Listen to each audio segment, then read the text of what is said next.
Hello everyone, welcome to R&D Streams MTG. I'm Melissa DeTora here with Jadine Klomparens, and we're going to be playing some sweet standard brews that we just built right now.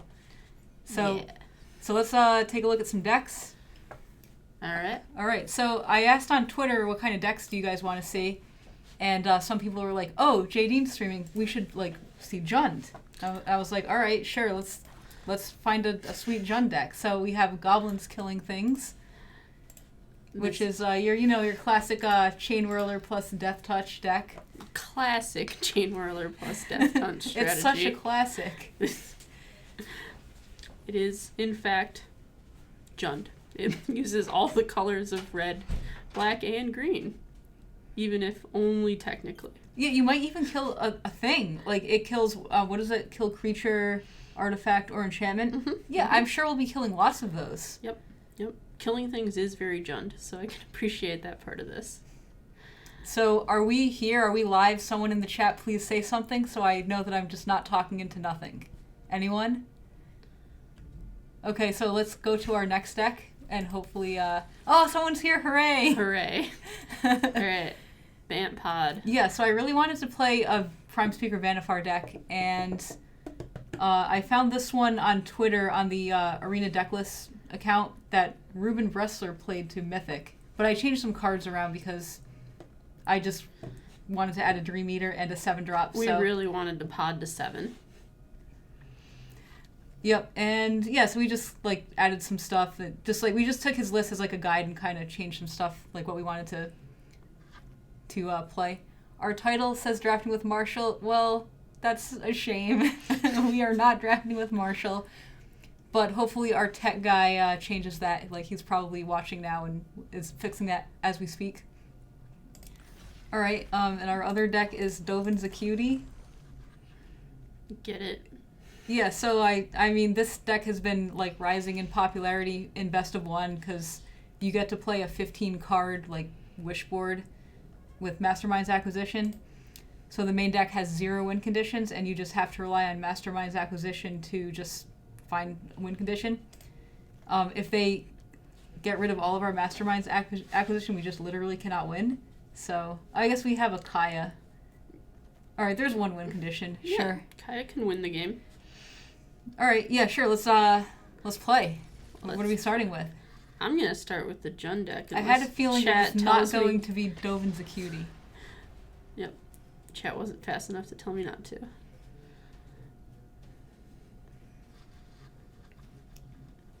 So how is everyone's Monday afternoon, or Monday whatever time it is? Maybe you're not in the Pacific time zone.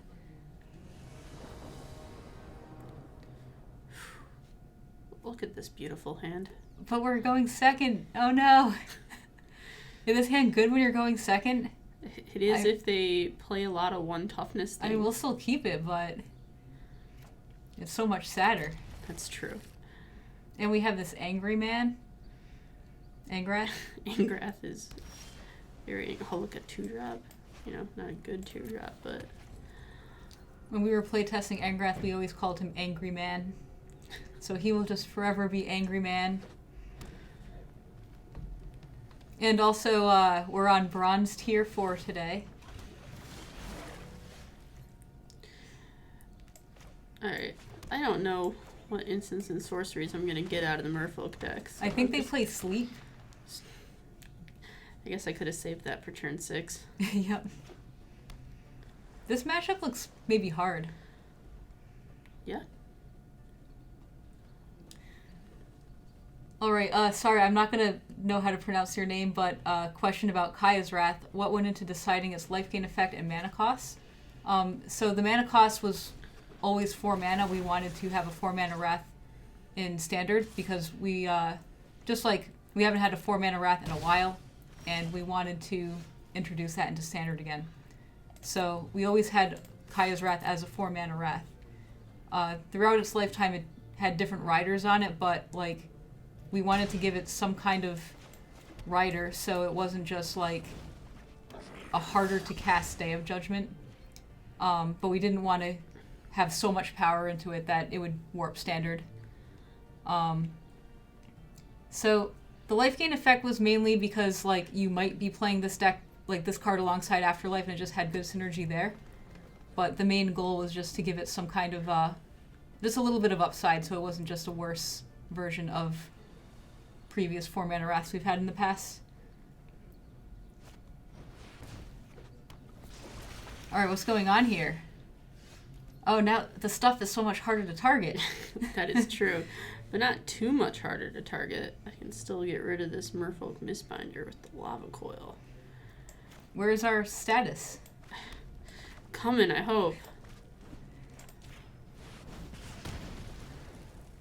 So Kapala is, it costs an additional 1 to target with any type of spell or ability? An additional 2 to target. Oh, wow, okay. Okay. That is much different. Have you seen the Dovin's Acuity Reddit post? If not, may I share it? I'm not sure you're allowed to share links here. It'll probably just get auto deleted. But no, I have not seen the Reddit post. I have been watching a lot of streams, and the Dovin's Acuity deck has been pretty popular among streamers, including those going to invitationals this weekend. The Invitational. It'll probably get deleted, I think. Unless something weird happens. What was the inspiration for the adaptability for the Simic Guild? I'm not sure I can fully answer that accurately. Mark Rosewater has written about it, about like how we got to adapt. So you might be better off reading one of his articles, because I'll probably just say something incorrectly.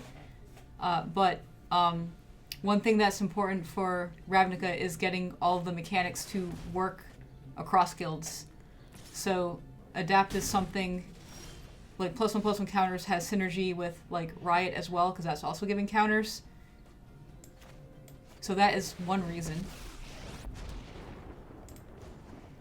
You're just fuel, no fire, no steam. What are each of your favorite standard cards? Like current standard or favorite card that has ever been in a standard deck? I'll assume current standard. Probably Hidana's Climb. Okay. I'd have to think about mine, I think.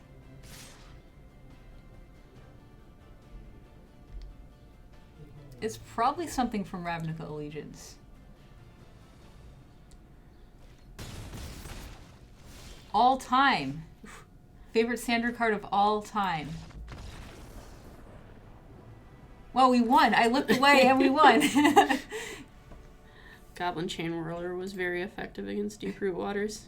Oh, yeah, that makes a lot of sense. Like, did you draw 3 of them? I did draw 3 Chain Whirlers. It was nice. Yeah, also, as you can see, we don't really use this account. This is our streaming account. Usually when Paul and I stream, we use one of our personal accounts, but we do actually have an account that we use that has all the stuff. So, you know, we're just kind of going to casually unlock our beginner decks and climb from Bronze Tier 4.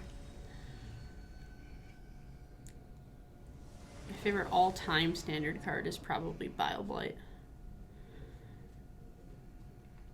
Really enjoyed the Pack Rat Bile Blight gameplay. Oh, BioBlade, sure. Okay. Mine is probably something... I have a lot that I really liked. Like, it's probably Sphinx's Revelation. Sure. Very powerful magic card. Rixmati Reveler, that's a really fun one. That was a fun card to work on.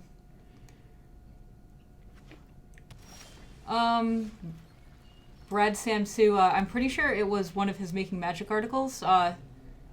He usually does an article where he like talks about the set and he introduces the team. But like, it's possible that Sam Stoddard wrote it too. I'm not really sure, because Sam Stoddard was the lead set designer for Ravnica Allegiance, so he could have written the article. But I read the article, so I know that it exists in some form.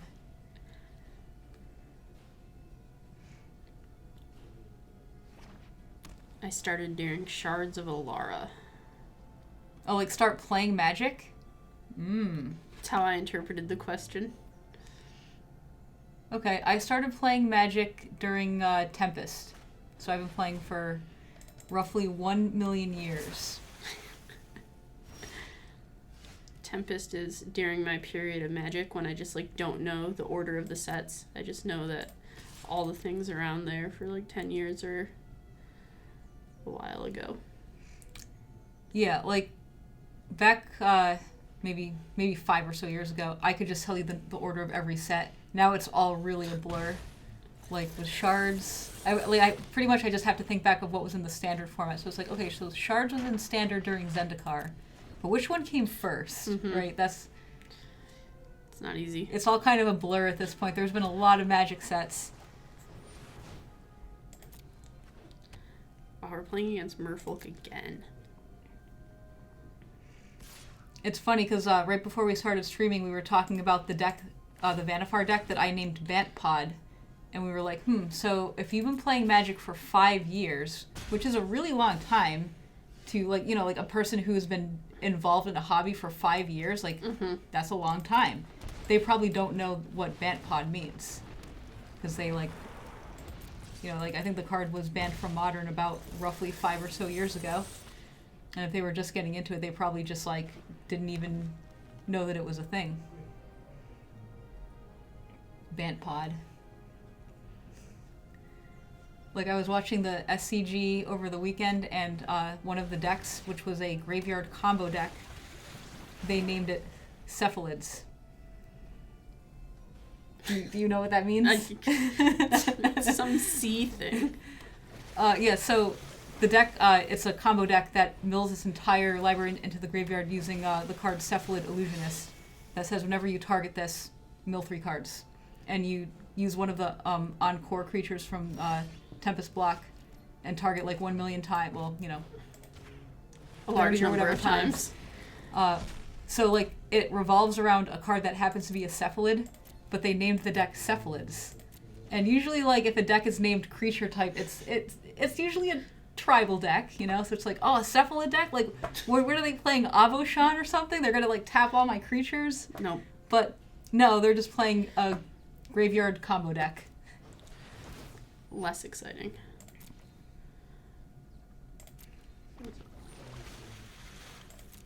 Four years.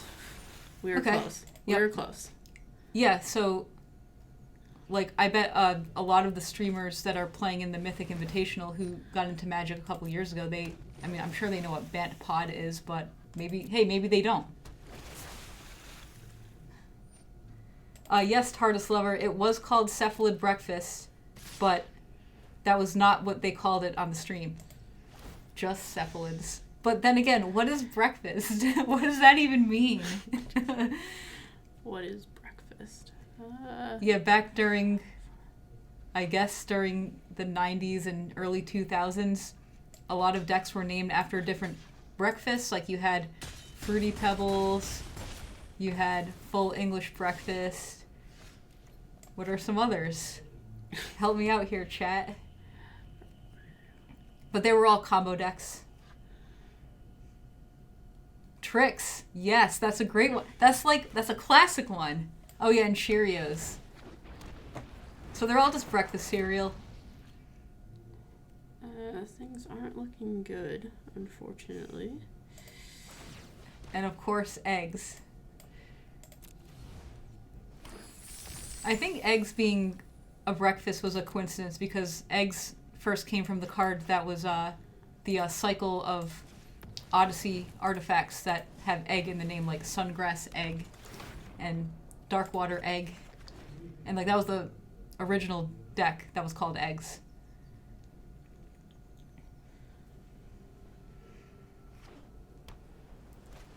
But over the years, we've gotten a little bit better at naming decks because, like, turns out when you name decks Tricks and Fruity Pebbles, you just confuse newer players. Breakfast cereal's not the all-time best way to name decks. All right, let's take a deck in Standard and rename it to Breakfast Cereal. But you have to have a good reasoning why. Oh, that's a hard question. Like, this Jund deck. So the Jund deck is playing Goblin Chain Whirler, and you're trying to give it Death Touch. So what is a good breakfast cereal that you could like that could describe this deck?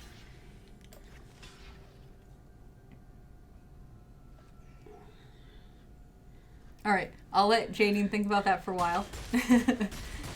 But, Ninery 19. Yeah. So we have the new Magic Pro League, and we wanted to separate it. Like, we didn't want to confuse people with the name, so that is probably part of the reason why it was rebranded. But if you have the Pro Tour and then you have the Magic Pro League, then like players will probably get confused as to like, oh, this is the Pro Tour, so but why are there non-MPL players here? You know?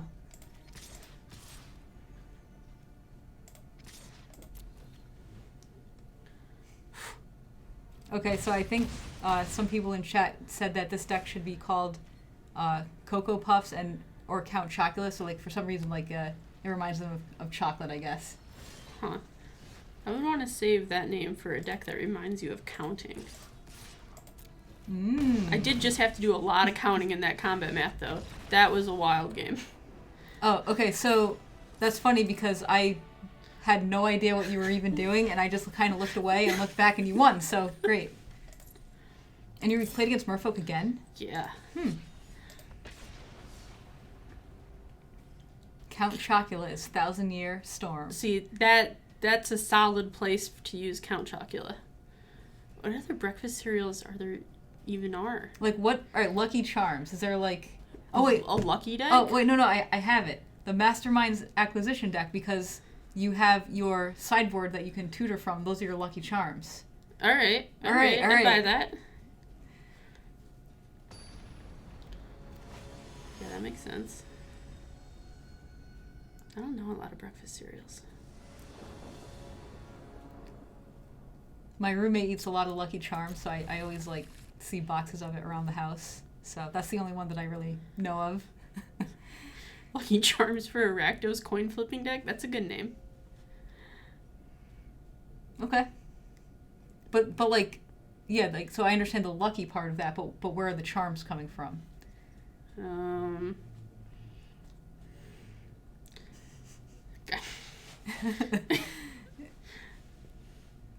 Protect you from Rakdos? There's not really a lot of modal spells in that deck. No charms. Rakdos Locket for your charm. We did it. We solved it. Treasure map. That could be Ooh. a charm. There it is. Play my charm.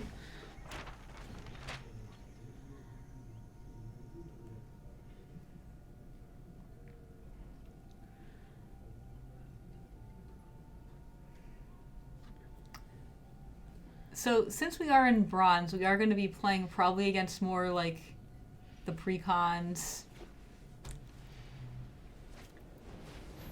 vampire decks. That's true. After this game, I'm going to switch over to try and pod some people. That sounds fun. That does sound fun. Which Sorry. mechanics did you come up with? So play design doesn't generally come up with mechanics. Like we, our focus is on card balance. So we have different stages of a set's lifetime, which is we have like the very beginning stage, which is exploratory design, where they basically brainstorm a whole bunch of mechanics that could be for the set. And then they have vision design, which is where that's like generally where the mechanics are made, and they're made by more of the designers. So like Rosewater, who else is a designer? Ethan Fleischer, Ari Nie, who has just won the Great Designer Search. Like he's one of them. You know, so like that's the group of people who come up with mechanics. And then play design, like we like do the development work where we like balance out the mechanics and make them fun and standard and stuff like that. So that was a very involved, complicated answer. So hopefully that answered your question.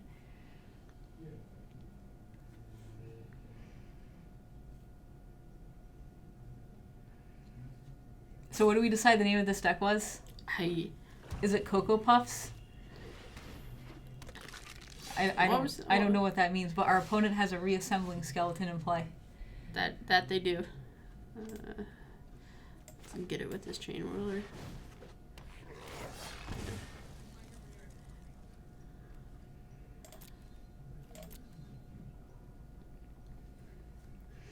if you name decks after breakfast cereals or just random breakfast foods, and then a new player is like watching coverage and they see that, they're not going to have any idea what's going on.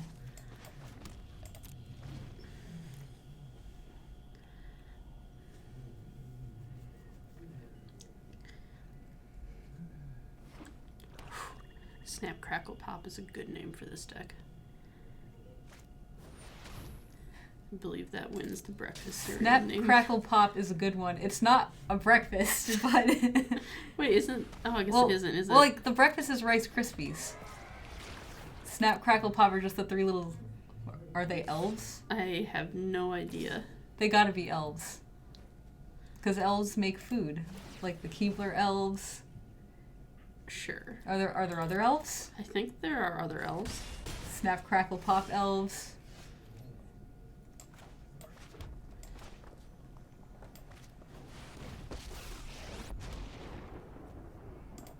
Never seen water burn, no fire, no steel. What mechanic or keyword would you consider a huge mistake or huge success? So I'm not going to really call anything mistakes. And also my answer is probably like before I was like even here anyway, so I didn't really like have any part in making it, but I guess my answer would be anything that does like huge cost reduction. Like for example, Delve. I wouldn't call Delve a mistake though, like because I think the format where you're designing it for, which is standard, like I think a lot of the cards ended up like really fun, but they're like pretty broken in older formats. Like Treasure Cruise had to be banned in modern, and so did Dig Through Time. Like they were just like really problematic in those formats.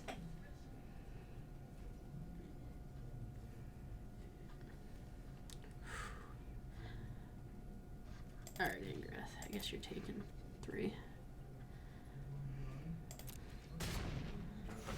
Phyrexian Mana is another one because it's just cost reduction. And also it had, it allowed you to play cards outside of your color. So, like, Dismember, you could just play in a color that, like, that does not get access to removal spells.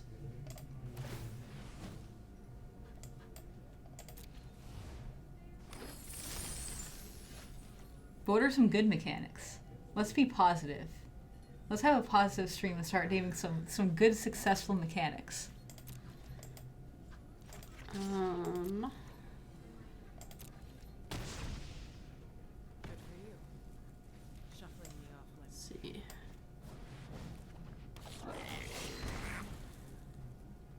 Like Tribal. No fire, no steel. Like Tribal is like a really good mechanic for someone who's new because deck building is a lot easier.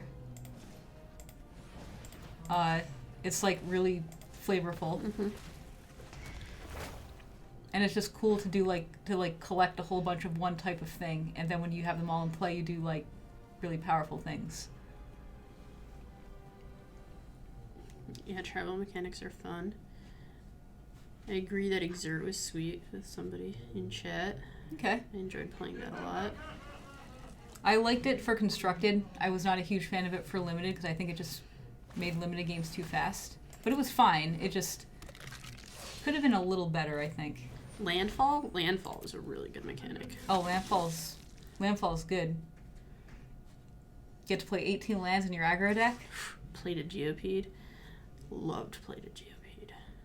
And then like there's ones that are just, you know, we bring back every once in a while, like chat is mentioning Kicker and Cycle. Like those are just proven to be just really good, solid mechanics.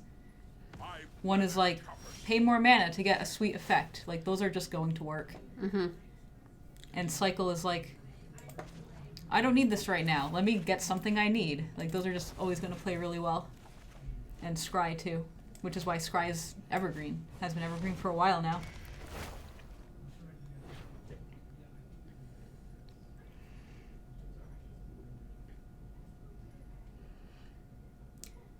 Thank you, the lovely Medusa. That's really awesome of you to say.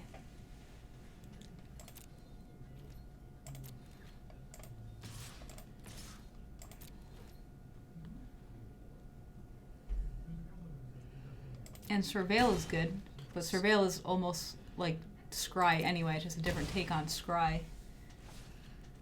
It was like a really fun take on Scry. It played pretty differently. It was a lot of fun.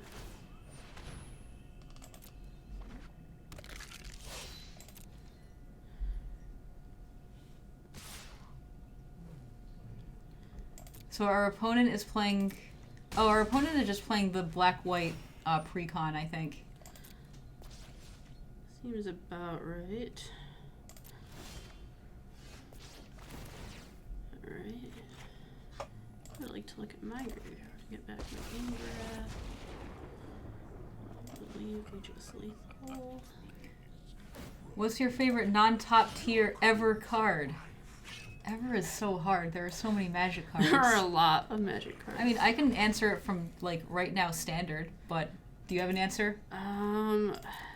Yeah, ever is so much not top tier. What cards have I enjoyed that weren't particularly good? I think Nihiri was a lot of fun. Nihiri was like also good for a lot of the time, but I enjoyed playing her a lot even past that.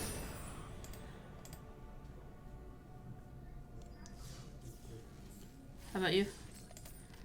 Um, Alright, let's switch decks. so I guess one that I'm surprised isn't seeing top tier play is Dream Eater. Sure. Well, I played so much of that card. Dream Eater is really cool. As for older cards, I would just have to just sit and think for 5 minutes. Oh, wow. What makes a mechanic overpowered? I heard Morrow say somewhere that landfall was overpowered, but does the power level depend on how it's costed? Okay, so I think my take on what makes a mechanic overpowered is like, so the things that I look for is if it gives cost reduction, if it gives you a lot of cards, like more than one card. For example, Dredge generally gives you more than one card because it fills up your graveyard, so it gives you more resources. But something like Investigate only gives you one card, so I think that's okay. Anything that like lets you cheat on certain things of the game, like if something lets you get extra lands into play or something, but not one extra land, like a lot of extra lands, you know? It just like cheats in some very overpowered way. But for landfall, I personally don't think landfall is overpowered. There were some cards in Zendikar that were overpowered, but that's not landfall's fault. That's like the cards were just too strong. Like if Plated GP didn't have First Strike, for example, like that card would be totally reasonable. But then again, then you're just playing a 1/1 for 2 mana. So it sounds like a pretty tricky balance. It is definitely tricky. Let's bounce there, 3/3. Convoke isn't broken because it requires certain deck building. You have to play creatures in your deck. And you have to play like a lot of small creatures in your deck. That said, Convoke can be broken depending on what the designs are.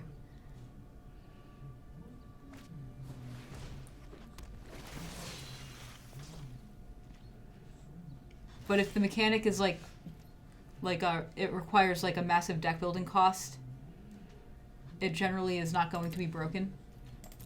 We can probably think of other examples of that. I guess like the other easy one is Improvise. Like we just had Improvise in Standard last year and didn't really like make a huge impact, but that's because for Improvise to be strong, you had to put a lot of cheap artifacts in your deck, and that was just too hard to do.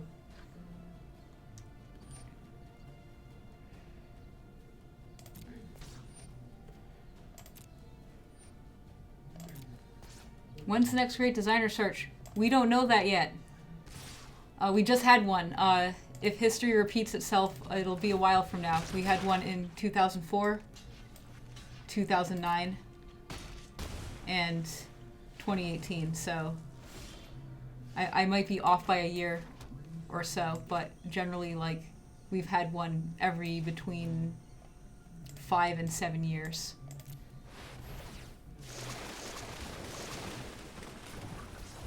The Arena Invitational, I believe, starts on Thursday.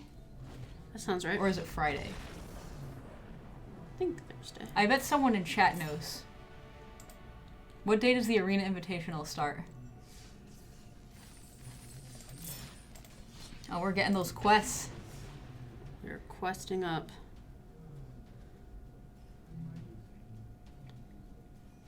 As former pro players working in R&D, what card was amazing from a pro standpoint but awful from a design perspective? It's a hard question. I think I can think of a few cards. So like, what cards was I really excited to see as a player? And looking back, they were just like terrible cards for standard.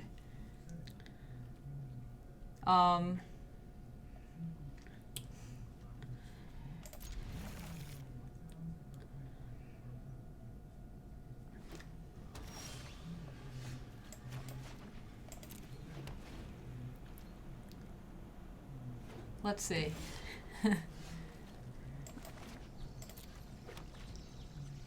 I think one is Thragtusk. That's a good answer. Like, that card is really, really powerful, but I'm sure there's a reason why I said but. I think it was just a little too powerful. Like, the Leaves the Battlefield trigger was just a bit much. It was just too hard to deal with. You had to deal with too many things in different ways to deal with one single Thragtusk. It, like, shut down mono red.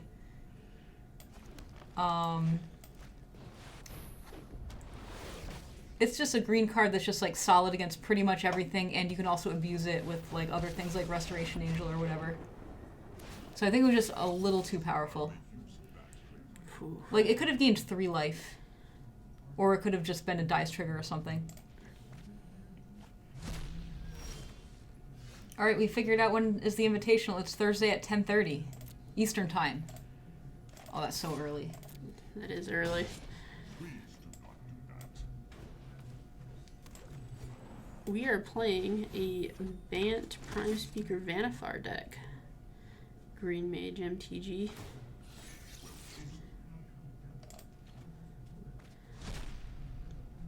Alright, JD, now you have to answer the question. What is a card that you thought was awesome as a player, but looking back it was just, like, not good, just like a not healthy card, or like not good from a design perspective? Either answer. Oof. I don't think I have any good answers off the top of my head for that one. Well, you played Magic during Energy, during, like, when we banned, like, 6 cards, right? That's true. Smuggler's Copter might just be. But here's the thing. Did you think this card was sweet when you were a player? Because, like, you have to think the card was sweet, though. I thought Reflector Mage was sweet. Okay. That ended up having to get banned. I just love the line of text and each other name. I loved Bioblight. I loved Reflector Mage. I just like all of those cards a lot.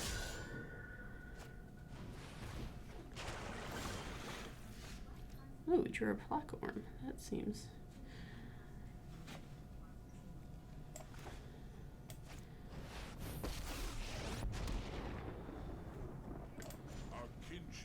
Birthing Pod is, like, a tough answer because that card was, like, really, really fun in Standard. Like, that was...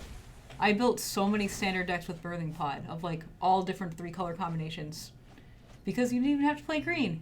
But yeah, like, that was a really sweet card in Standard. But, like, as Modern grows and grows, we're not going to not print creatures. Mm-hmm. So as Modern grows, you end up... Like, Birthing Pod just becomes stronger and stronger. And you end up with, like, so many potential infinite combos that are just way too easy to find. Have you ever tested cards knowing, wow, this is going to be borderline busted before it's released? I would say we deal with that, like, on a daily basis. That seems accurate. But that's why we're here. We're trying to make Standard more fun and balanced. I played Bant, Naya. I think just Bant and Naya for Pod and Standard. Yeah, I played Naya Pod a little bit in Standard. You could get Titans. Thragtusk, of course.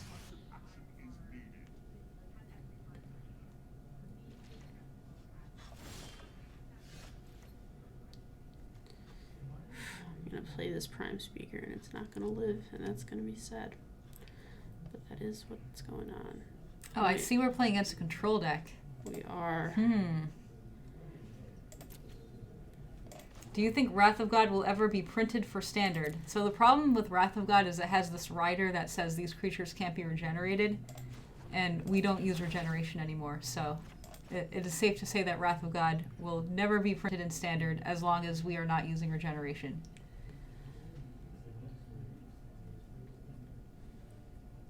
Return to the fight. Tacitus Kilgore says, when testing cards for new set, are you only concerned about balance or also fun? So I would say fun is our number one. So fun is the most important. But balance is also really important. Like, they're both very important. But if I had to, like, say which is the top, it would be fun. And then balance would be a close second. But, like, they also kind of... They're like, linked a little. Yeah, exactly. Yeah, like, when Standard is balanced, it is more fun. Yeah. What about Mutilate or Damnation? So, the thing about Damnation is it also says can't be regenerated on there. But Mutilate, on the other hand, one thing about Mutilate is it requires, it has a deck building cost. You have to play all swamps. So for it to be its strongest, you have to just, like, play mono black. So, like, it's not the type of card that will dominate a format. But, like, let's say, for example, you have a card that is, like, 3B sorcery, destroy all creatures. So that card just has 0 deck building costs. You can just play it in any black deck. Even if you have a little bit of black, you can play this card. So, like, since it's so easy to cast and it has such a powerful effect, that card is more likely to warp Standard than a card like Mutilate. What happened to Paul Cheon? Oh, he's sick. No Paul Cheon today. He had to rest up for the Invitational. See in yourself what I see.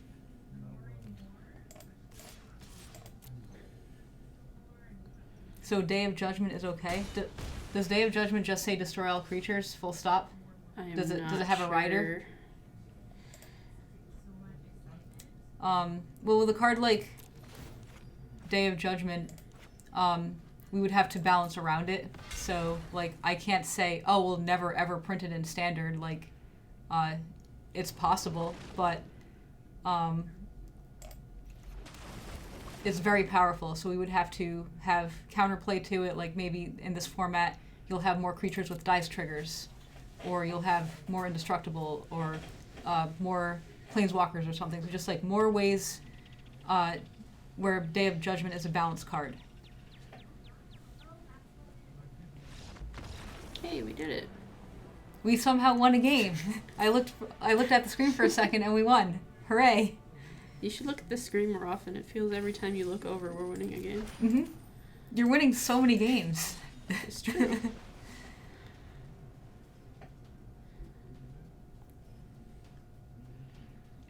Favorite core set card? I can never remember the names of all the Nissas. But the Origins Nissa. The Origins, oh, the one where you find a forest. Yeah, you find Okay. a forest and Yeah. transforms on 7 land. Were you really robbed while delivering pizza? No, I was not robbed. That is not the fact. So what happened? I had a young child be scared of me and pull out a weapon and just, like, then put it away when they realized I was the pizza person. Nice. But yeah, that's a fun story. Leading on Land and Worlds feels so good every time. this is nice and symmetrical.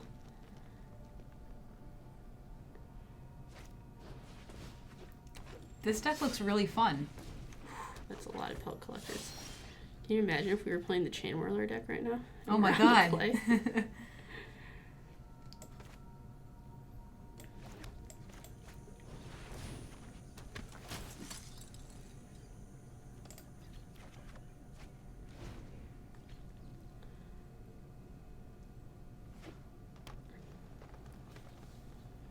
Vastwood Seer, right.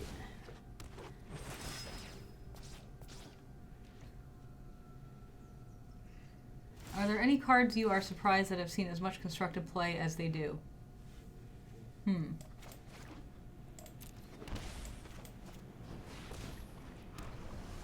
Probably yes. Let's like just look at all the decks we have. So we have Esper, where I am not really surprised by anything in the Esper deck. Like that is pretty much like spot on what I would expect from an Esper deck. We have like a Sultai mid-range. I guess for that one, what I'm surprised is the number of Hydroid Krasis you play. Because like our thing was, for this card to be strong, you have to be generally paying like 6 mana for it. Otherwise you're just getting like just a cantrip or something. And a 2/2. And that's okay, but it's not like That exciting. right. So the quantity of Hydroid Krasis that end up in deck lists was a little surprising to me. Especially a Sultai midrange deck. Like, if you're playing a ramp deck, definitely play 4, because that's like your win condition. You're playing it for a lot.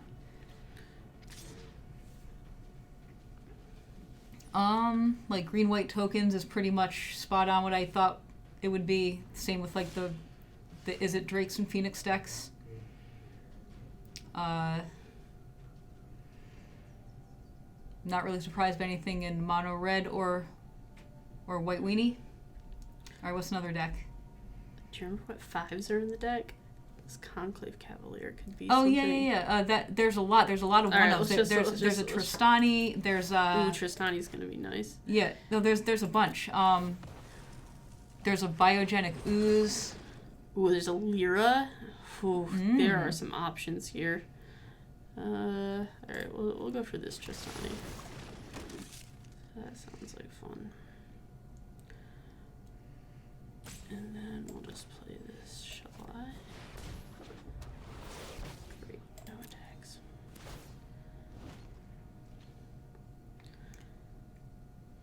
Okay, so more thoughts about standard. Some in the chat asked about Team of Reclamation.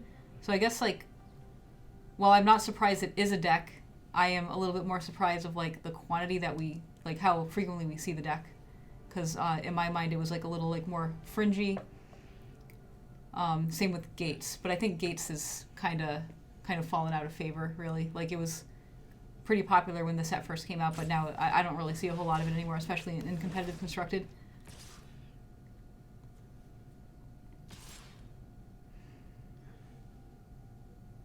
Were you aware of Phoenix? Oh, I would hope so. Jeez. Yeah, we were aware of Phoenix. Like, we knew Phoenix was a strong tier 1 card. Was it intended that Teferi could tuck himself and be used as a win condition? So I think more of the problem with that is that, like, there are no win conditions that are stronger than Teferi. I think if there were, then we would see less of Teferi using himself as a win condition. So that's like kind of like us misevaluating on how strong the control win conditions were, which we expected Chromium to see more play than it did.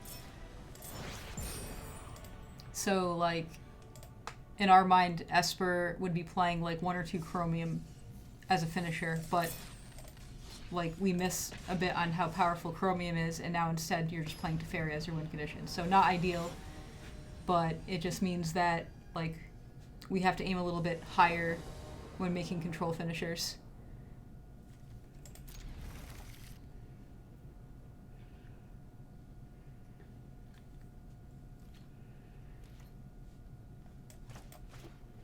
Are you guys sad to not see more tribal decks in Standard? I am sad, yes. I am definitely sad.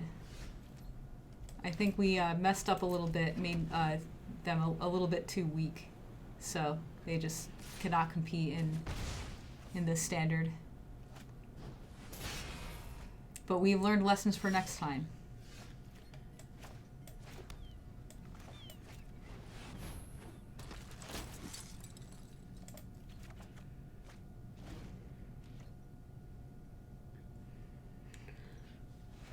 Alright, here's an interesting question. When you design cards for Standard, do you take into account other formats such as Pauper or Commander? So, each one separately. First, Pauper. So, we have what we call New World Order, which means for commons, we make them a certain power level and complexity. So, I think it's pretty unlikely that a common we make will have an impact in Pauper, unless it does something like really unique, you know? So maybe chat knows better than me, but like, what are some recent commons that see play in Pauper that were in Standard first? Do you know? I do not, unfortunately. Yeah, but anyway, like, since they are of a certain power level and complexity, like you won't see cards like Priest of Titania at common, just because of how powerful it is. And the reason why we don't do power level, like high power level for common, is one, it makes limited less fun. I would say that is the main reason. Skewer the critics went straight into Pauper. Okay, yeah, sure. So that's just, sometimes they are powerful enough to see play in Pauper, but they usually aren't. Like, it's really hard to compete with like Brainstorm and Preordain and Ponder. Yeah, and like the cards that are being mentioned that are seeing play in Pauper, it's just like, so for Pulse of the Marasa, I don't think there's a stronger green life gain common out there. And that also just gives itself back in card advantage. Right. And Thraben Inspector, again, it draws a card, so it would have to like do something like powerful enough for Pauper while also being an effect that hasn't been printed before, which is, you know, in a game with like how many commons are there? 10,000 commons. It's just like very hard to compete with that card pool. Did you catch that interaction? No. Prime Speaker of Anafar is an ooze. What? So Biogenetic Oh my god, ooze it's grows an ooze. it. I think we kind of knew that. Like, Yeah. like it very rarely came up, but sometimes it would.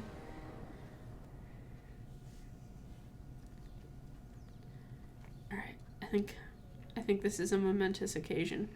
For the first time this stream, I'm gonna mulligan. Oh yeah, we'll show you guys the deck list after, like maybe after this game we can just show the deck list real quick. I'll make sure to show the deck list after this game. Okay, so that was the Pauper one.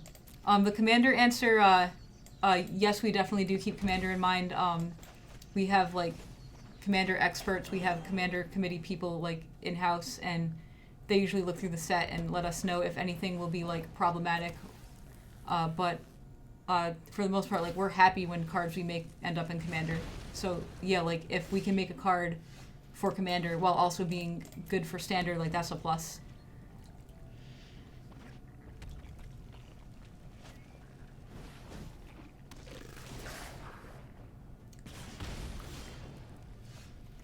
What is a silly interaction you enjoy? Go. These questions are so hard when I'm on the spot. Not only that, but they're also hard while you're playing Magic. Yeah, I enjoyed the Vanifar Biogenic Ooze. Is that a cop-out answer? That was a nice interaction. I think that's a great answer, but it might be a cop-out answer.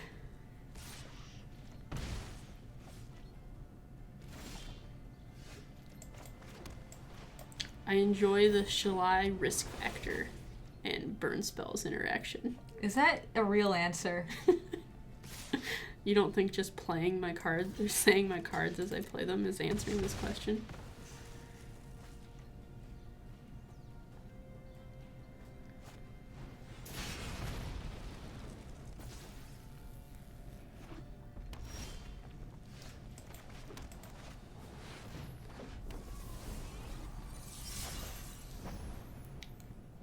Are there standard decks that you envisioned during R&D that didn't appear in the meta yet? I think for me the answer is like aristocrat decks.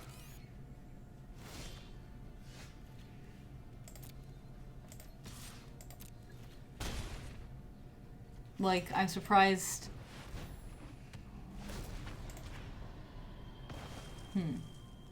Like a Judith deck with like a bunch of tokens and ways to sacrifice your stuff. Like, we played a decent amount of that.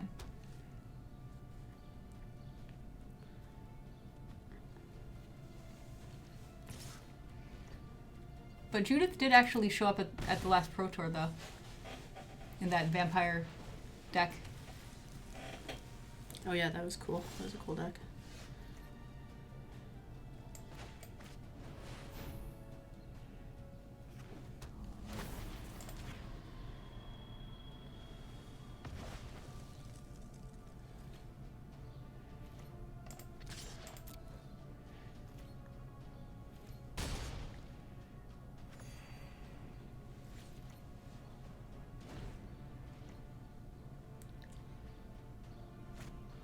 I'm not really sure I understand your question, Omega. Standard matches go as fast as old Legacy matches. I think it really just depends on what you're playing. Like in Legacy, if you guys are both playing like Stoneforge Mystic Mirrors, that can go pretty long. And Legacy has tons of interaction, which means combo versus control, or Delver versus control can go like really long because there's just so much interaction that you just run out of threats or resources and you're just like top decking a lot. And like for standard, yeah, there are fast decks and slow decks, but like I don't really think that's just Magic. I don't know. I'm not really sure I'm answering you. Yeah, it's interesting that in Magic, like, often speed of games has less to do with average CMC of decks and more just like the relative distribution. When two decks are trying to move at about the same speed, the games are just going to take longer.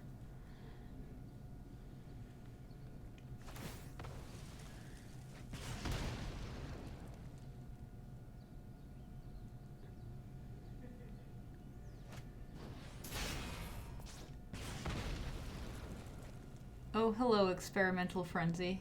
Yeah, we put one under. Oh, You're no, back. they got rid of our deputy. Yeah. And now they're going to Oh, look end at our this. Lyra. Oh, but they would have had to just like top deck a burn for the Lyra. Yeah, they're Oh hoping. wow, like so close. They're hoping. They're still trying. Oh, They they found did it. it.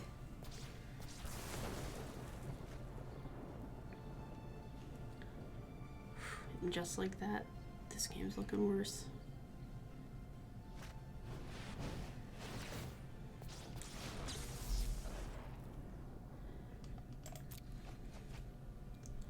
Mardu Aristocrats with Hero Precinct 1 and Judith. Yeah, we actually played a lot of that.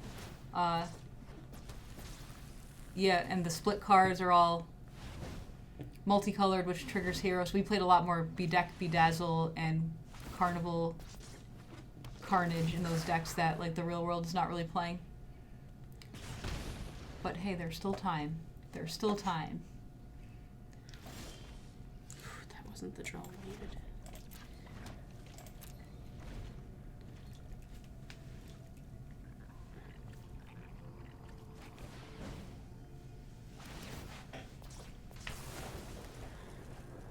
Will energy ever be revisited? So funny you ask. In Mark Rosewater's article today, he talks about that. He did a storm scale article, which is like he rates all of the mechanics from the last year and gives them a rating, I think 1 through 8, of how likely will they be reprinted on a bunch of different criteria.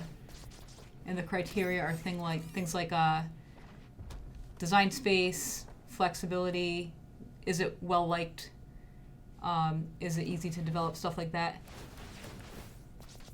And energy got a 6, so that means it like could come back, but like it's not super likely.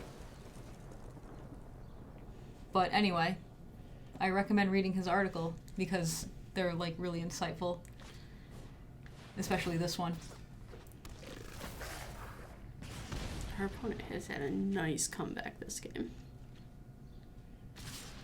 So for the storm scale, 1 is, yes, we are very likely to reprint it, and 10, or I guess it's 1 through, I think it's 1 through 8. One person in chat said 1 through 8, another said 1 through 10. I thought it was 1 through 8. But it could be 10. Anyway, 10 is like not happening. What can we draw at 1? I I believe, okay, we just don't even get to nothing. draw. We don't even get a chance. That was cool.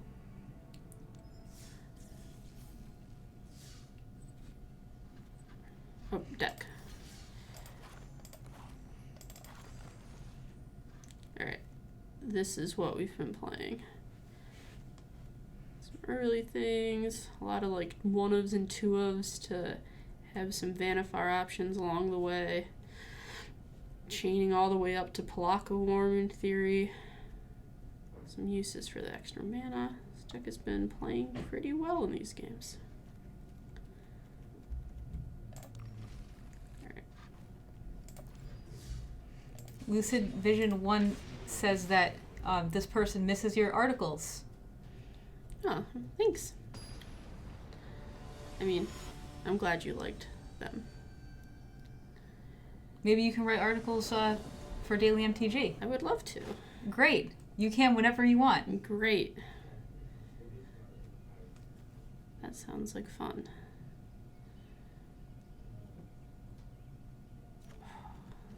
These buddy lands are so sad.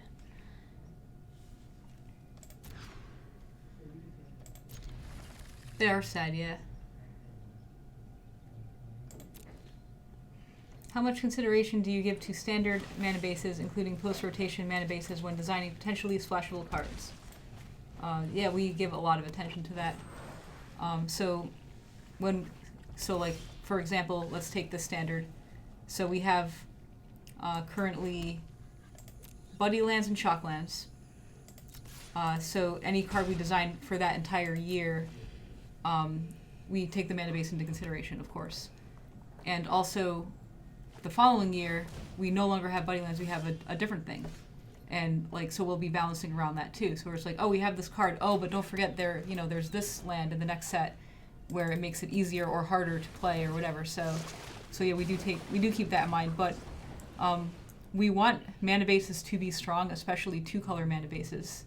So we will, like, so the mana base you see now, like a Simic deck gets 2 different lands for your mana base, like strong lands. Like, I'm not talking about like Woodland Stream or anything. So you will be getting at least that for 2-color mana bases.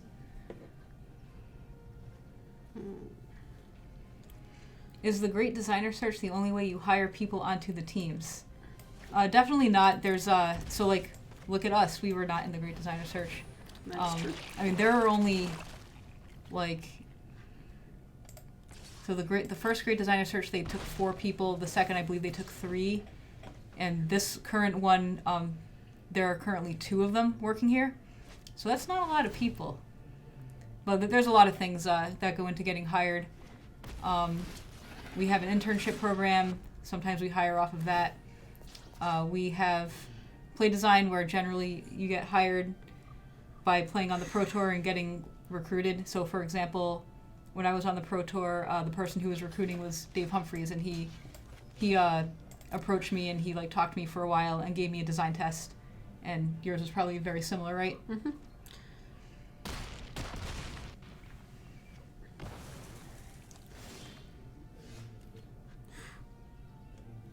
Rhythm of the Wild Carnage Tyrant.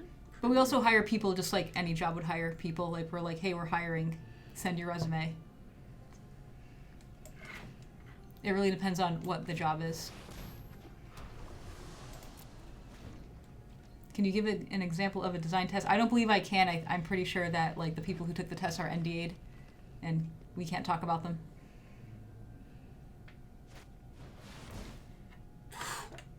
Our opponent is doing some sweet things. We're gonna lose. But Rhythm of the Wild Galta?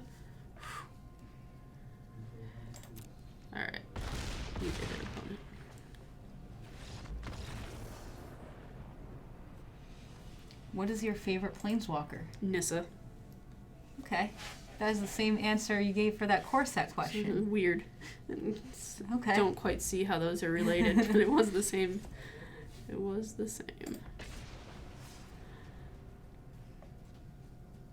There's just been a lot of Nissas I've liked a lot. The Origins Nissa, and then the one that makes plant tokens were both cards I played a lot of.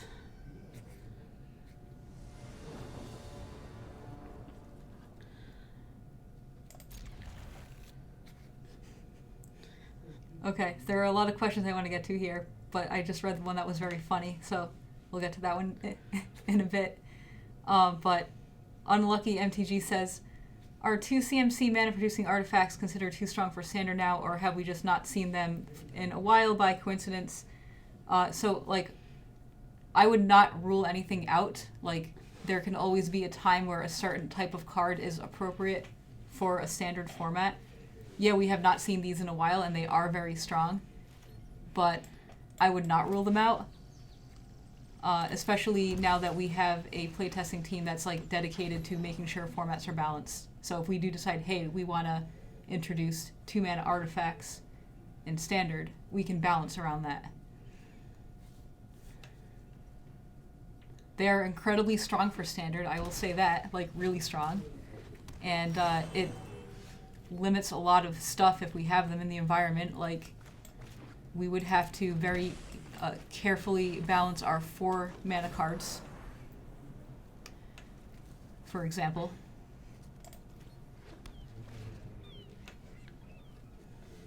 Like when we put Llanowar Elves in standard, we had to be really careful with 3 mana cards.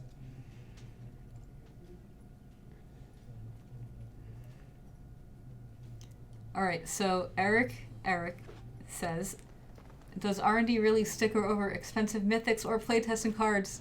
Cry emoji. That's a very sad face. Cry emoji. So we don't anymore. We like got new technology where we just print out on blanks. But yes, there was a time. I mean, I try not to when I was doing that, but like we had this person who was working as like a coordinator who like basically he like would prepare playtests and do like a lot of like maintenance type work, you know, like he would prepare the drafts and stuff. And he loved Magic, but since he worked at Wizards for so long, he just didn't care about like mythics or whatever. And I remember that one day we did a draft and P. Ingram was pretty new, and he just noticed that all of his blue cards were on cryptic commands. Every single one. It was like 20 cryptic commands. And he was like, wait, these are all cryptic commands. But like, and I was just like, oh my god, you're right. All these stickers are on cryptic commands. And he was really, he was very shocked by that. But like this guy, he was just like, oh, you know, my job is to make these playtest drafts, and he just starts stickering on cards without even really looking at them.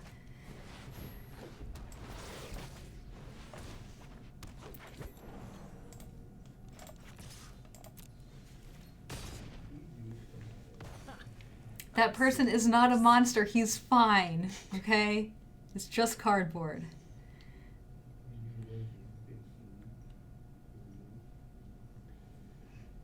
Look at this deck. It's crushing Sultai. Like, how does this Sultai person even win?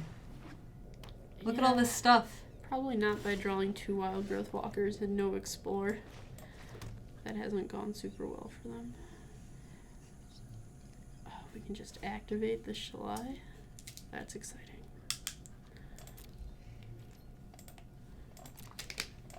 If you activate the Shalai, the Incubation Druid will be able to make 3 mana.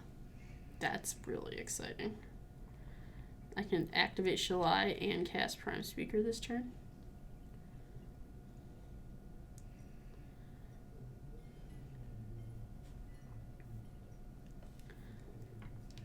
That's a fun interaction.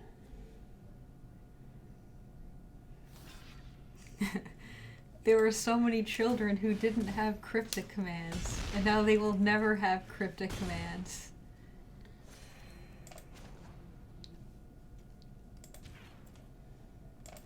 You still get to play stuff? Oh yeah, we got to. What? Because we added 3 mana there. This what a turn! This is crazy. Just like a weird ritual. That was a nice turn.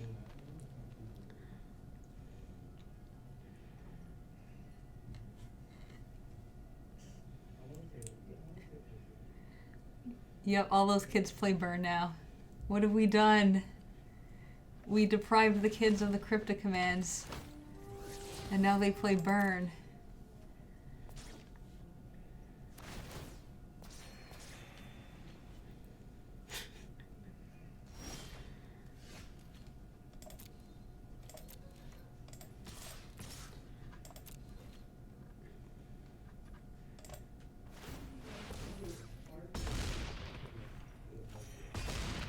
We did it. You defeated your opponent.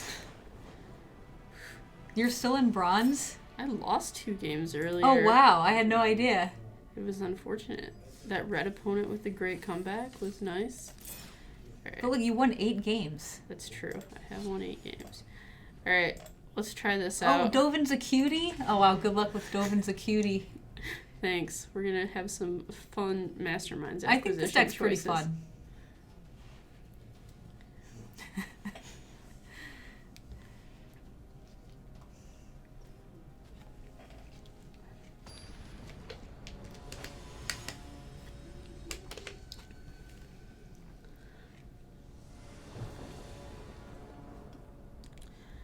Well, we have a Dovin's a cutie, And you have the Restless Contempt to return it to hand? and we can cast Kaya's Wrath. That sounds nice. Stitcher Supplier. There's What a cool a one. cutie.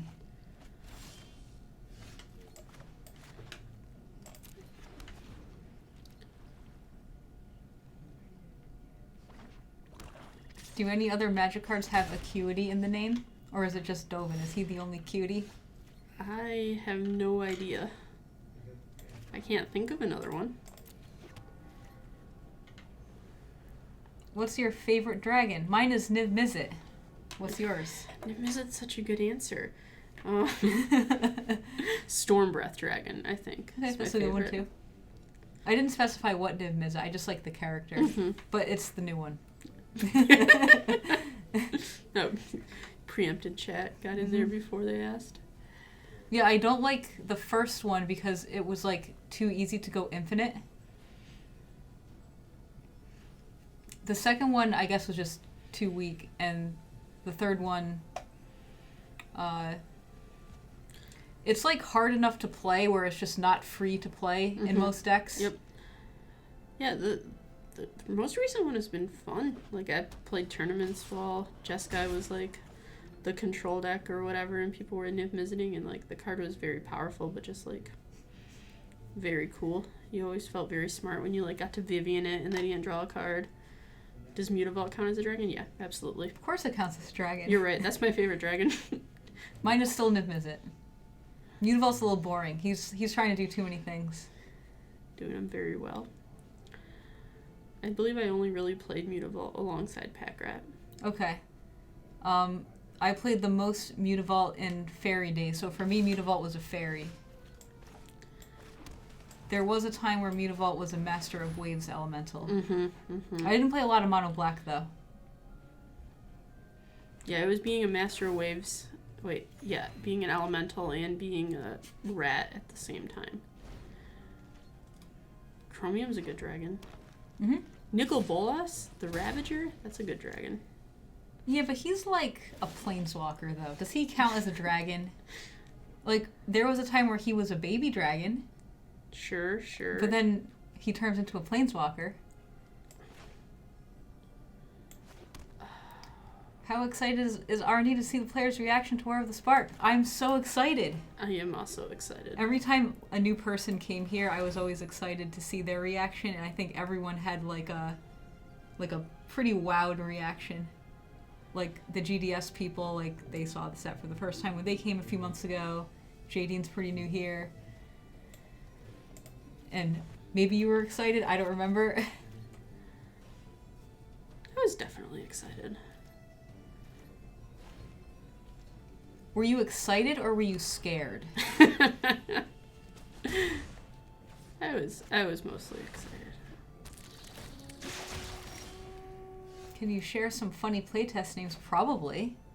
I have to think of some funny ones.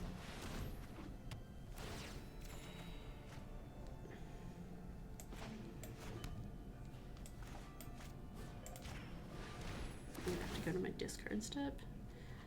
Like, Deafening Clarion, the playtest name was Bronado. And I still called it Bronado for such a long time after the set was released.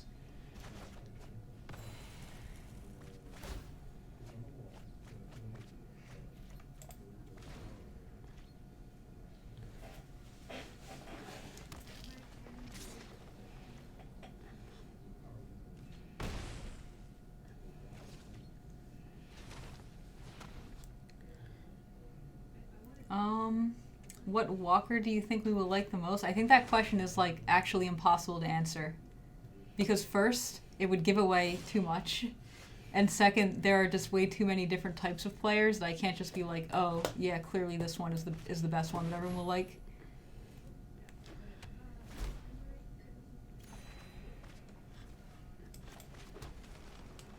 During war, were you adjusting Planeswalker power card to character? We were not. We were just designing based on like what can the character do. But I can't give away too much about that. Like, you're just gonna have to see when previews start, which I believe will be this Sunday at PAX. There's gonna be a panel and we're previewing 10 cards. I don't know what the cards are, but I'm sure it's something sweet. 10 sweet cards. Sounds like a lot of sweet cards. From a set design aspect, is board wipe mandatory and standard? Could control be designed to be competitive without a sweeper? I think it's like really hard for there not to be a sweeper of some kind in standard. Like, as you can see in this standard, we have a lot of sweepers, and they all are pretty different. So they're all like kind of situational. Well, not all of them, but like Kaya's Wrath is just a pure sweeper. But like Ritual of Soot, Cry of the Carnarium. I'm sure there are some others. Deafening Clarion. Like, they're all like different in different situations, and some you can even build around. Like Deafening Clarion, you can build a deck with 4+ toughness, right? Mm-hmm. But like, I think there just has to be sweepers in standard. Otherwise, I think control would just not be viable, and like we want all deck types to be viable. Yeah, not having sweepers in standard would like just like warp what the aggressive decks can do. Or control to be viable. Yeah, like tokens would just be really hard to deal with, for example.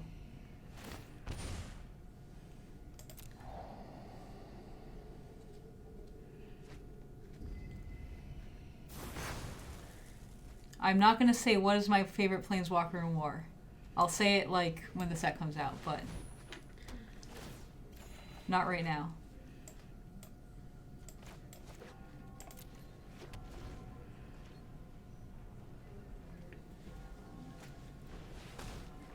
What is the win con for this deck? That's a great question. I don't even know this deck yet. plays 0 win cons, okay? But it plays Mastermind's Acquisition, and all of the win conditions are in the sideboard. So when you're ready to win, you just go get whatever is the win condition that you need at the time. But in my experience, most opponents usually concede way before that happens. Because like with this deck, it's very clear when you've established board control, like you've run your opponent out of resources and you have a full card, like your hand is just full. Like this situation now, it's going to be so hard for the opponent to win. You just have so many cards. Our opponent's been grinding pretty well, but yeah. We just have so many. Oh, Kaya. That's almost exciting.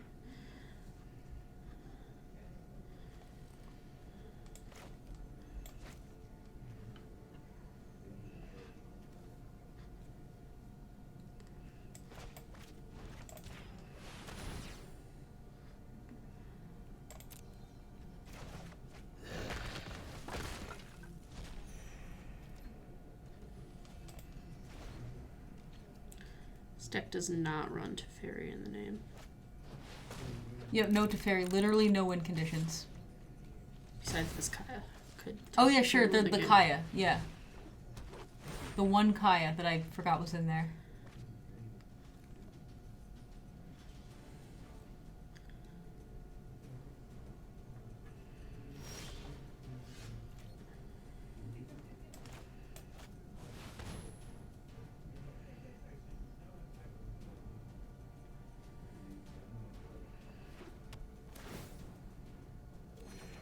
Did you anticipate this deck, or were you surprised when BBD came up with it? I actually played a lot of Dovin's Acuity when I was playtesting this.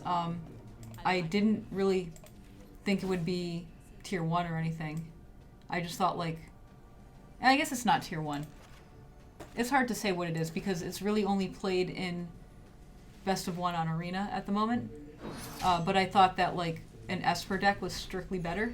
Like a, sorry, this is an Esper deck. An Esper deck that you see, like a typical Esper deck that wins with Teferi, I thought was just a strictly better version of the deck, so I thought that, like, if you were going to play Esper, you were just going to play that and not this version. Another thing to keep in mind is when we were playing this last year, Arena wasn't out yet, so there was no best of 1 yet, so we were playing with best of 3 in mind.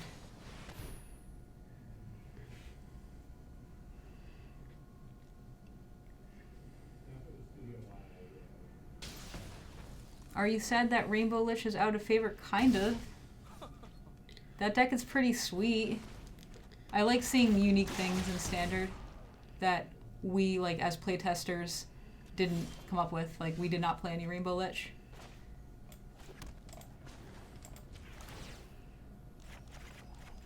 Will you test with Best of 1 in the future? Yes. Best of 1 is part of Magic now.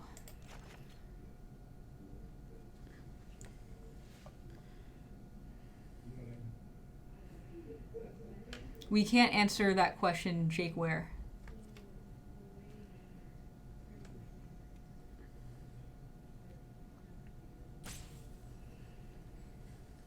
Will Best of 1 ever go to paper?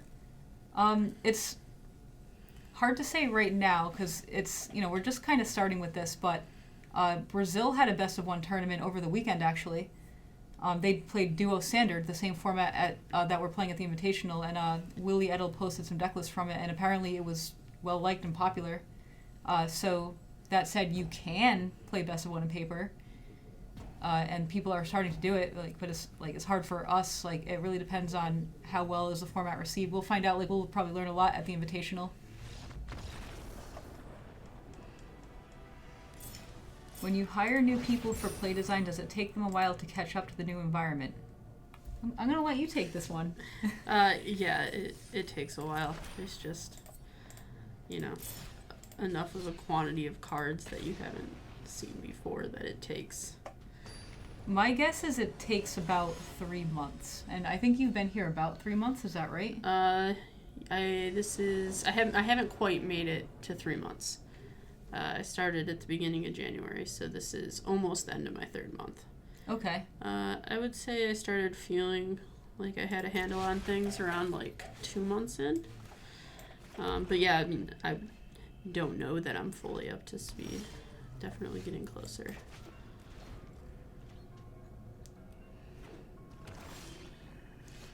Oh no, my greedy no blue source keep. Is there an internal playtesting Arena server? We change cards way too much for that, to keep up with that. Like, we're changing cards daily. So we play test in paper.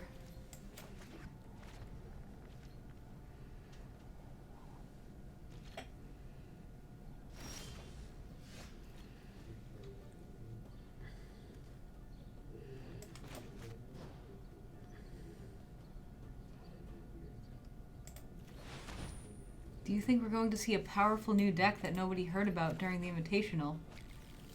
I hope so. I hope so too. I don't actually know. No, like the person said I hope so. No, I definitely hope so. Like, Standard wasn't really solved during the Mythic Championship, but, like, with all the playing on Arena that's been going on, all the streams, like it's getting almost getting to be at that point. So I'd be surprised if we see something new, but I really hope so. Any thoughts on that? Seeing something new would be sweet. I don't really know what everybody has prepared.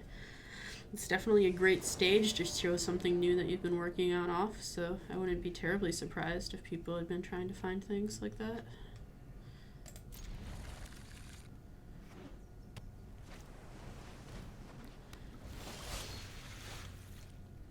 In R&D, do you play any board games as well as Magic to keep your mind active? Or games like chess? I think as a whole, R&D plays a ton of board games.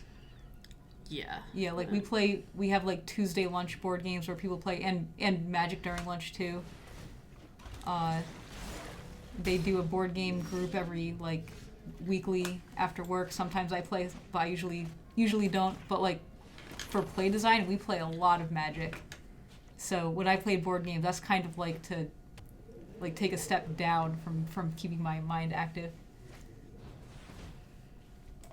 Do you play games other than Magic, Jadine? Yeah, I try to play board games. I was like big into hobby gaming for a few years, but I've fallen a little more out of it. Like what kind of games? I think Lords of Waterdeep was Okay. one of my favorite games. Nice. Come on, Kaya's Wrath. I personally just got finished playing Gloomhaven. I played it for like 10 months, and last night we completed the final main quest of the campaign. I didn't think it was possible. I thought the game just literally lasted forever. But we like beat this boss last night, and I don't want to give any spoilers to people because I'm sure some people in this chat play, but I should probably stop right now. But yeah, but that was a great game. We might even still play. We still have a lot of stuff to do. What class have you been playing? So we've been playing for like 10 months, like I said. So I've played through a total of 5 different classes. And I don't want to give any spoilers, so I can't really say. But I mean, I've like between like we had a 4-player group, and we played all the classes at least once and a couple of repeats, but we never played one more than twice. Oh, just give the symbols. Yeah, okay. So the one that I just the most recent one that I played was the 2 minis. That was super fun. Oh, we have the combo.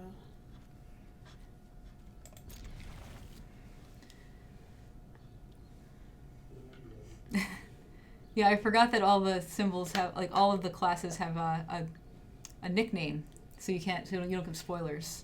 So one is called 2 minis. Can you guess what that is? My guess would be some kind of ranger or something with an animal companion. Okay. Well, it is 2 minis.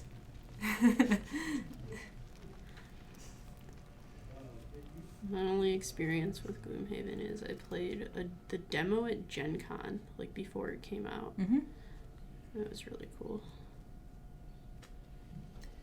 Now we're giving spoilers. Or we have to stop talking about this right now. We can spoil this game. I'm going to Chain Whirler and Status Statue it. I see we're back on Jund now. Yeah, the Dovin's Acuity deck. The games were taking so long.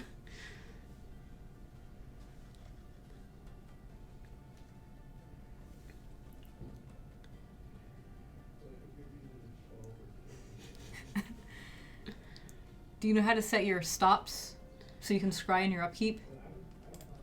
Yeah, like there's there's 2 ways to do it. But you have to always remember to do it every turn. It will not auto set a stop for every upkeep.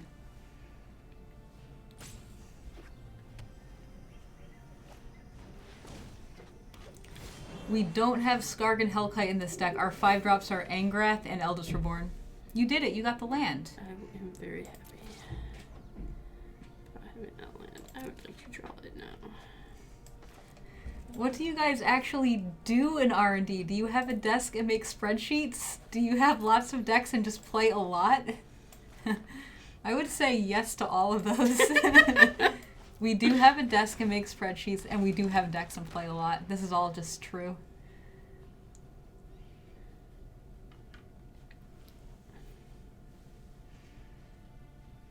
Friend of entropy. Everyone has different skills. We have math people here who are good at doing the number crunching stuff, and we have some people who are good at like design stuff. You know, like we all have our different strengths and weaknesses, but like, yeah, we definitely do have people who have strong math backgrounds. Quite a few, actually. Surprising number of like math graduate degrees.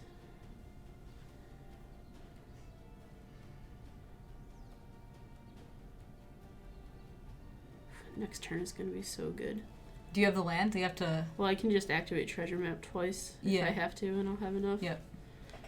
This is going to be great, and like... They're playing Teamer Explore. Oh. Oh, it's going to be so good. Our poor opponent. And on the bottom. Our poor... I didn't see. Did you find the land? No. Oh, what do you do? Do you like... Well, no, because it'll flip into treasures next turn, so we just oh my god, you just have it. Our poor opponent. This is great. This is why you play Jund. How could you do this to our poor opponent? That should not have gone to the top. That's okay. So now too you just... excited. You just... Do I have to go to full control mode? Yeah. Oh, great question. I don't know. I would just do it because I don't actually know. You probably do. Yeah. No, like a trigger goes on the stack. I think you have a chance to respond to that. But this is way safer. We're not risking it. Resolve my Goblin Chain Warlord. On the stack. Cast.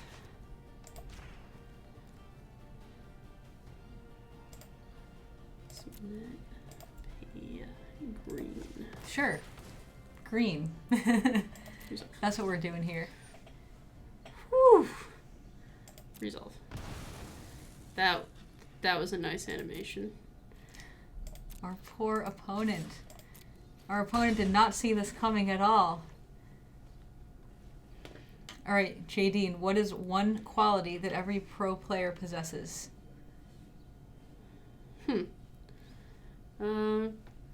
Probably the ability to be introspective about their play and figure out how to get better.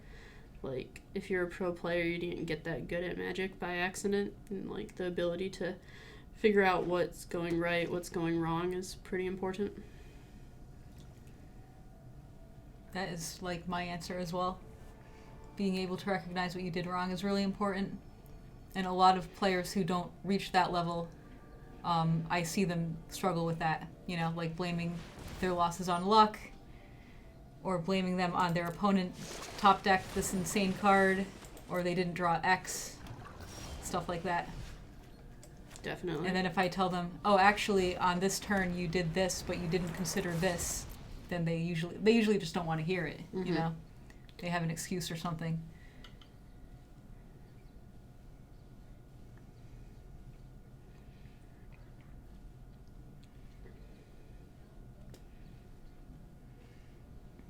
Understanding that there is randomness in Magic.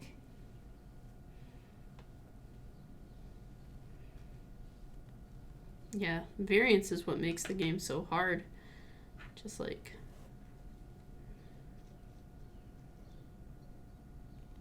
So, like, since when you understand that there's variance in Magic, you're less likely to blame your losses on the variance.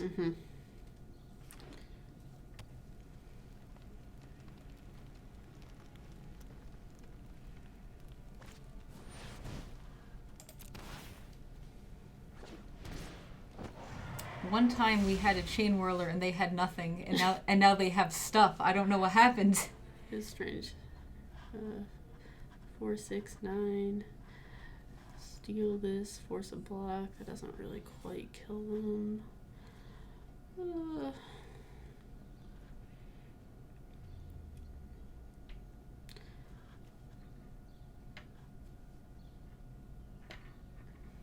We could definitely use another land.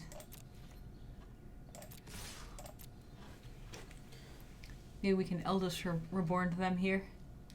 Yeah, so if they block with the Hydroid Crisis, we can Eldest Reborn away this Hellkite. If they don't, they'll block with the Hellkite, presumably, and we can yeah. Lava Coil it. Yep. Makes sense. Actually, if they just take 9, then we just Angrath Plus and get them that way.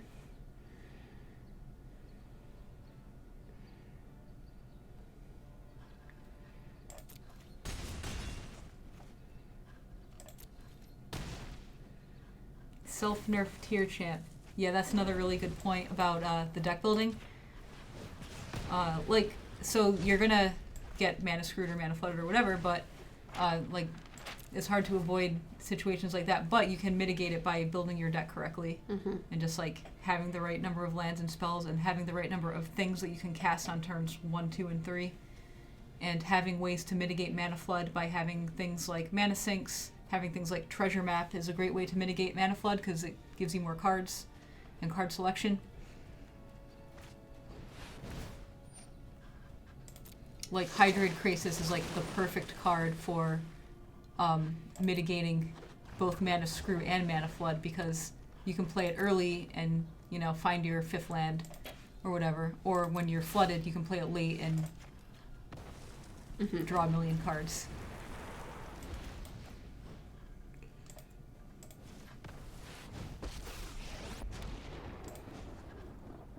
You're just fuel.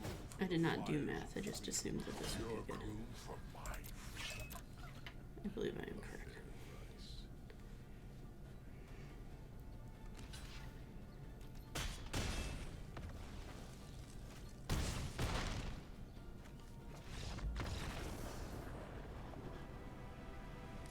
This John deck is sweet. Cool. Not that unique. Is your question more about the creative of those cards? I'm not really sure I'm understanding you, but like for those cards that you mentioned, it looks like you're talking about the creative. And we have creative people who are like finding like the best like names and creature types and stuff that go with the design. Sharkdo Crab. Like, if we were to name that card, we would never have named it Sharkdo Crab. I would have probably called it Shark Crab. I mean, I don't know. Sharkdo Crab is really good.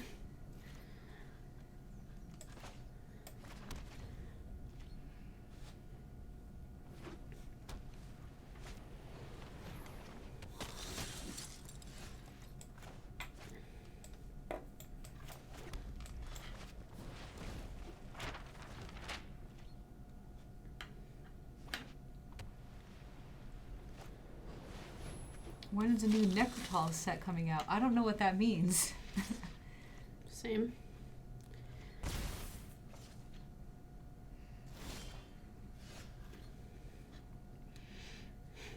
This hand is not looking good against what our opponent is doing here. Yeah, but we can draw a new card. That is exciting. Oh, Necrotal.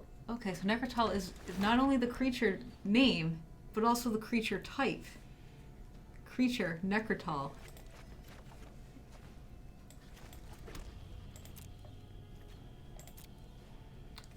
Turns out it is not a Necrotal.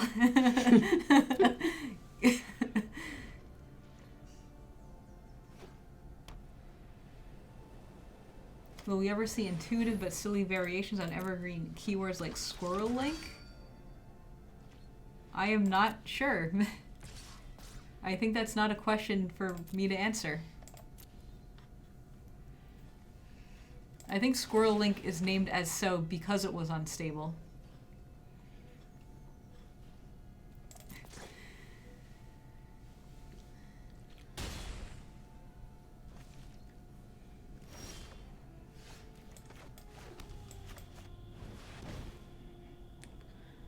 How does one get started in Magic R&D work?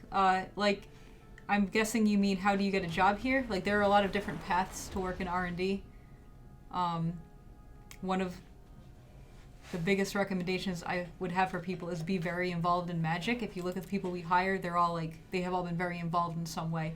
Either they played on the Pro Tour, or they did like custom card designs and got involved with Great Designer Search. Maybe they wrote a ton of articles, but they were probably noticeable in some way. But that said, that's not the only path either. Like, we also hire people, through different avenues, like submit your resume, like we have our job postings and stuff.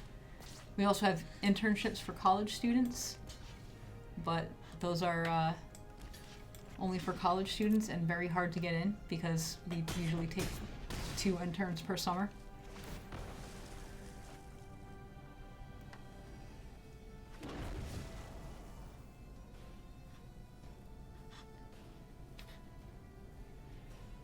Are Challenger decks going to be released on Arena?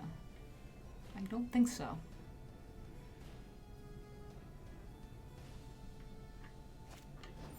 If you mean buy them in the store, in the Arena store, I don't think so. What is your favorite Modern deck to play? Besides Jund? Literally it says besides Jund, which means the question is at you. Is it... we have died. Can I say black-green? That's probably not reasonable. No. That's just Jund. I really enjoyed playing Grixis Delve Control with like Gurmag Anglers. I thought that was a lot of fun. So probably that.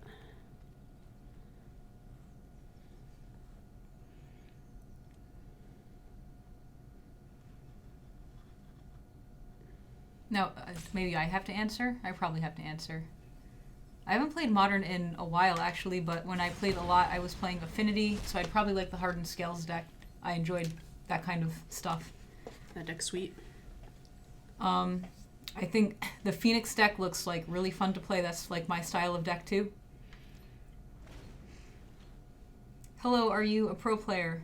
We are not pro players. We work in Magic R&D on the play design team. But we are both former pro players before we started working here. Oops.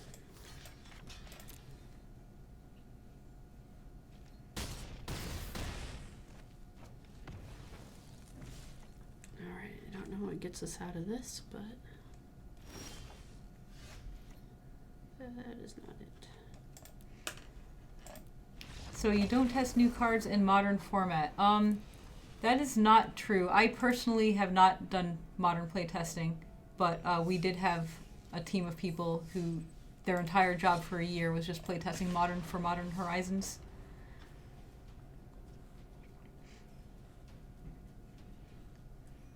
But for standard cards into Modern, we don't do a ton of playtesting.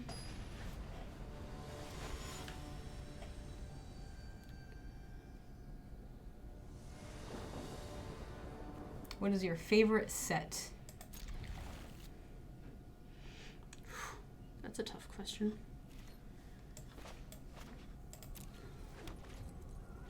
Well, you have to answer. Cons of Tarkir, maybe? It's a good set.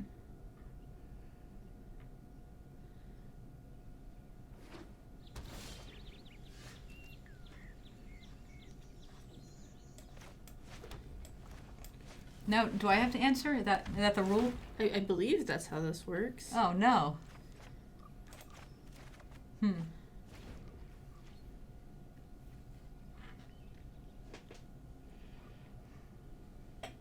Cons is a really good answer. I don't think that's my favorite set, though.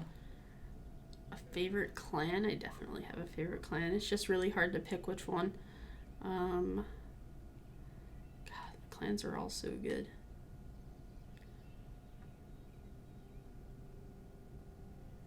It's probably Abzan, but Jeskai and Sultai were both like...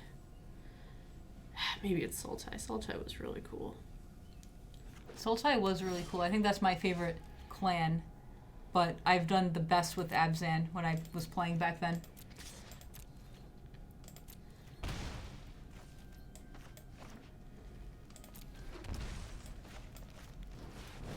There are so many good answers to this question about the set. Like, I'm reading the chat about what theirs were, and it's like, yeah, that was good.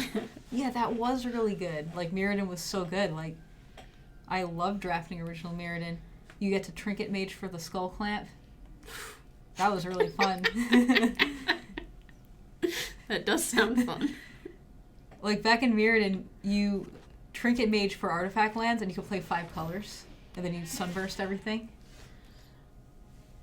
That was fun. It's hard to say a favorite set, though. Like, I liked all the Ravnica sets. Specifically Full Block and Draft. So I wasn't, like, a huge fan of Return to Ravnica, but I really liked the Full Block Draft with Dragon's Maze. What was the first set you played with? We were asked this right at the beginning of the stream, but mine was Tempest and Jadine's was Shards of Alara, right? Mm-hmm. See, we're learning so much about each other. Oh, Time Spiral was really good too. Oh, Time Spiral was great. Because it had all the throwbacks. And you got to like be like, I remember when that card was white. And oh, look, color shifted, whatever. And oh, this is a take on this card. And there were Beebles.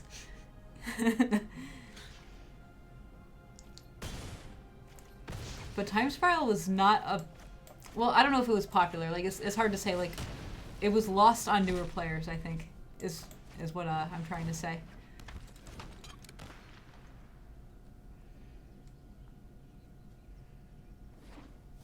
Time Spiral was before my time.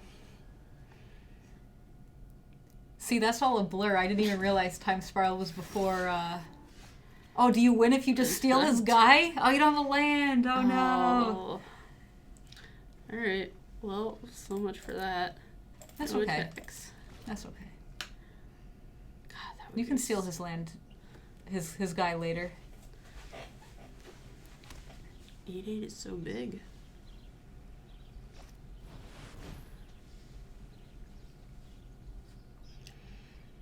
How often does Legacy come up in play design discussions testing? So we don't play Legacy. We do theory craft about Legacy, and like we usually, at least a couple times during a set's lifetime, go over all the cards and see if any will have impact on Legacy. But we were talking about this earlier with Modern, actually. With a card pool that big, it's just so hard to compete with that many cards that it's very hard to make an impact in an older format like Modern or Legacy. This is when we were talking about Pauper, actually.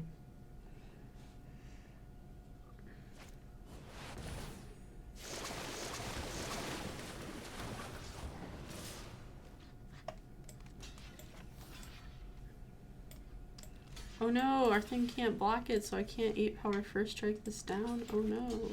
No!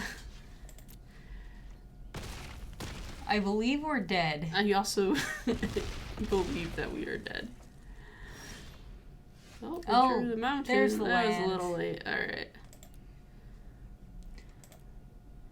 If I hadn't blocked, we would have been 1 point short. Alright, fair enough.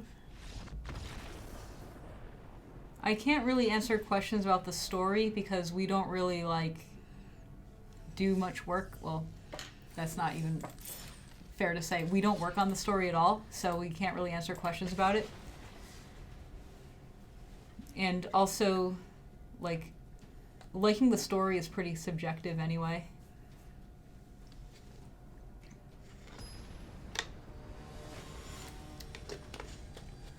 Alright, finally I'm going to answer the question about favorite set. Dominaria. Dominaria. Yep, it has all the nostalgia, and it was a set I worked on, and it was really great to draft. Yep, That makes sense. that sounds good. I find it very believable that at some point some of my favorite sets will be ones I worked on. What was the first set you each worked on? Well, for Jadine, it was an unknown set because you guys don't know what it is. So she can't really answer that. Maybe next year you can answer that. Next year it'll be whatever the set is. For me, like, so I started at Wizards twice because I was here for a year, then took 6 months off, then came back. So when I was here the first time, my first set was Eldritch Moon. And when I came back, it was Ixalan. I guess it was actually Hour of Devastation.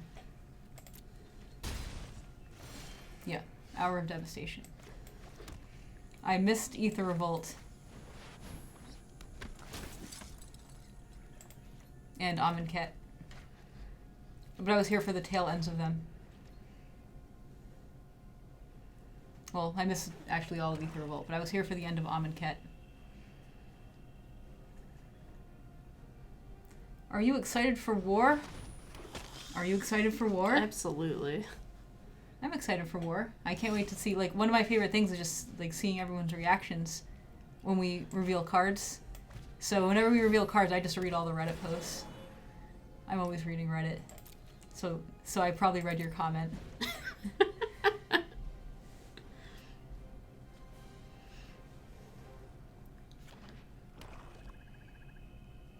I'm definitely excited to see how people respond to war.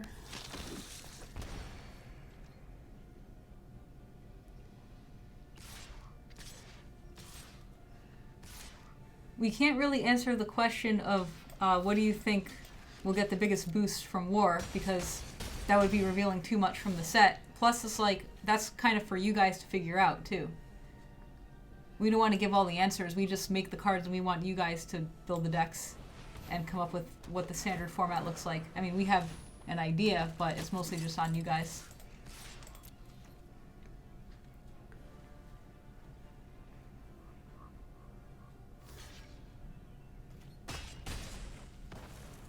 If you could remove a card from any format, what would it be?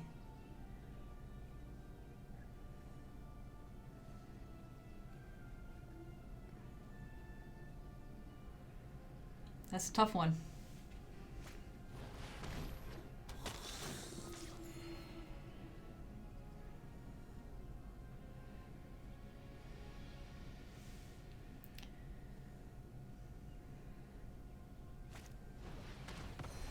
I guess my answer would be something from Pauper. Because I think Pauper has too many blue cantrip decks. Who do I have to thank for light up the stage and increase of mono red card advantage? Well, the play design team had a huge part in making light up the stage. I think Sam Stoddard, who was the lead set designer on the set, actually designed the card though, but I could be wrong about that. It is good to see you, my friend. We still need you.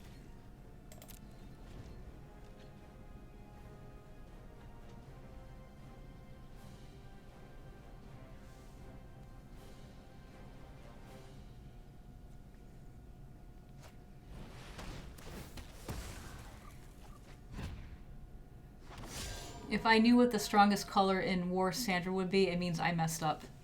I don't know what the strongest color is. That's a good answer. And I shouldn't know. Because if we did our jobs right, then the format is balanced. And there is not a strongest color.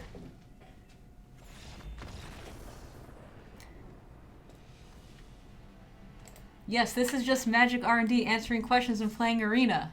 It is Maybe awesome. even playing well. Maybe even answering great questions. I don't know.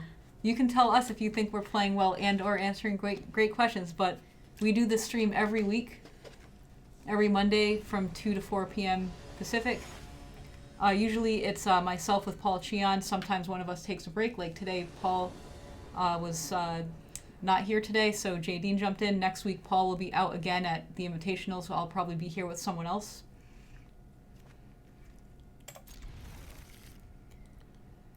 I'm sorry, I can't answer any war questions. Yes, that is revealing too much. I'll gladly answer them like a month from now? 6 weeks from now? Something like that.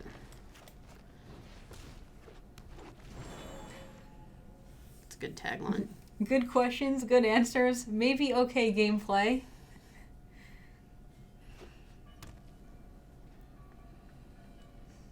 I'm sorry. We can answer it soon. Can we expect more frequent releases of unsets or sets like Battle Bond in the future? So we usually do a Battle Bond-like set every year. Like last year it was Battle Bond. This year it is going to be Modern Horizons. And we've done like Conspiracy in that slot. But it's usually like a summer slot, and it's just for like a different non-standard thing.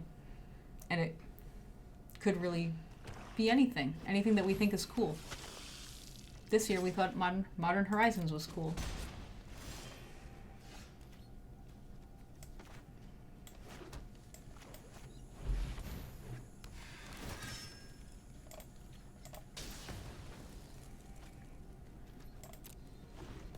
How much thought does R&D put into rarities of cards in supplemental releases for Pauper?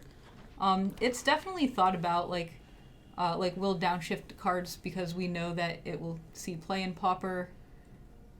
So yeah, definitely it's something that we think about and do.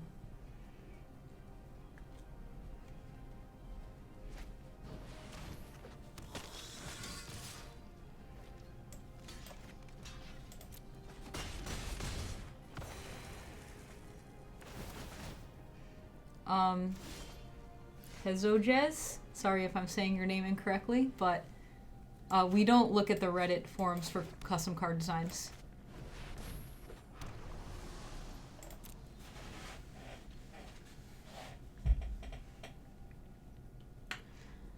Also, we don't work on Arena, so we can't really answer questions about things like the UI or just features of Arena, because we don't know.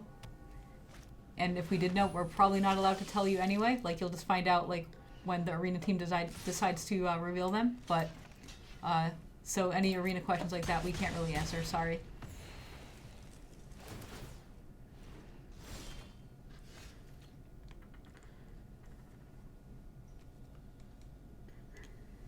For Modern Horizons questions, I am not the best person to answer them.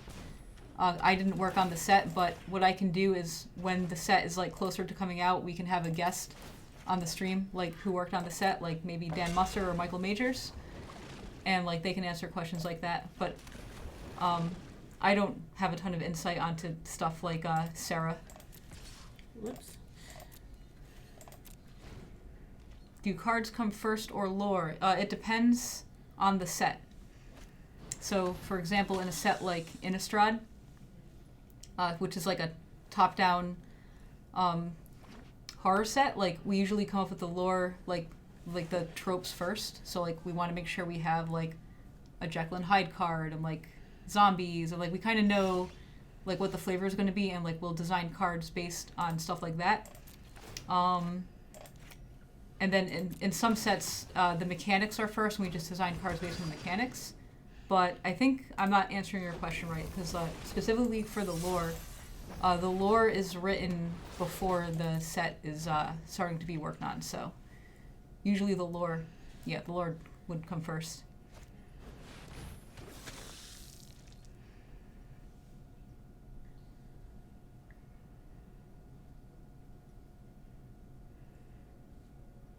Bulk rare, we did have to balance around historic. I wouldn't say it was particularly hard, but it was definitely something we had to keep in mind.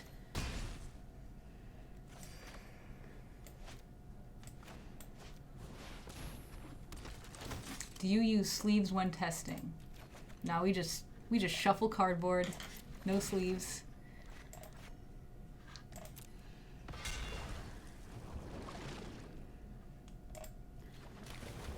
Do you have the power to change the rarity of a card? Yes. There could be a lot of different reasons for changing rarity, like most of the reasons are for limited. So for example, if a card is playing like really fun as an uncommon, maybe we might downgrade it to common, or the other way around, if maybe a card is like pretty miserable if it's happening all the time, but more fun and uncommon, stuff like that. We could also upshift designs up to rare if they would be cooler as rares and we don't want to see them in limited as often. So, yes, we do have the power to do that.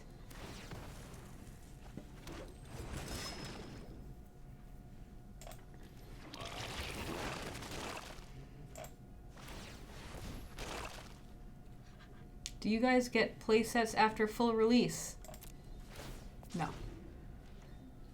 We do not get playsets. We do get lots of cards, but we don't get like full playsets.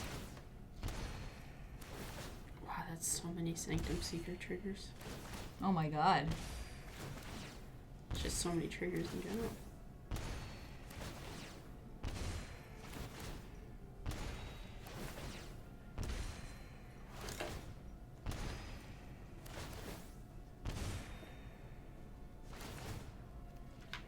Are there any decks you made in playtest which you were convinced would be something but turned out to be a complete dud?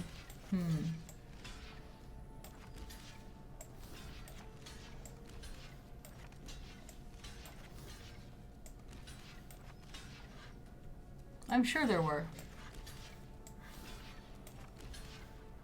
Like, I remember token decks with Huatli was something that I played a lot, and like Huatli is like... There are token decks, but they don't usually feature Huatli. And also another card I played was the Growing Rights of Itlimoc. That's the name of it. That's the name of it. So you play that card, then it flips into a Gaia's Cradle, and then you pump your team with Shalai. It's pretty sweet. This is going to be our last game. We're about to wrap up. So...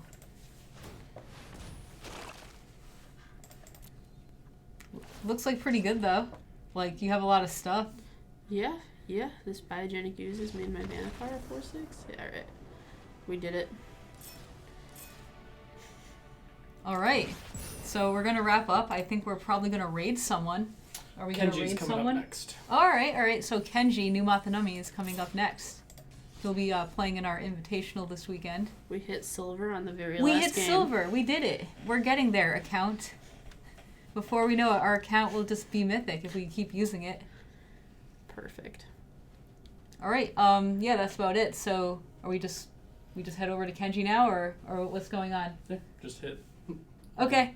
Alright, so thanks everyone for checking us out. We'll be back next week with me and mystery person. It might be Jadine, it might be someone else, I don't know, but it'll definitely be me. But thank you. We enjoy answering your questions, and come back next week. All right, bye. Bye.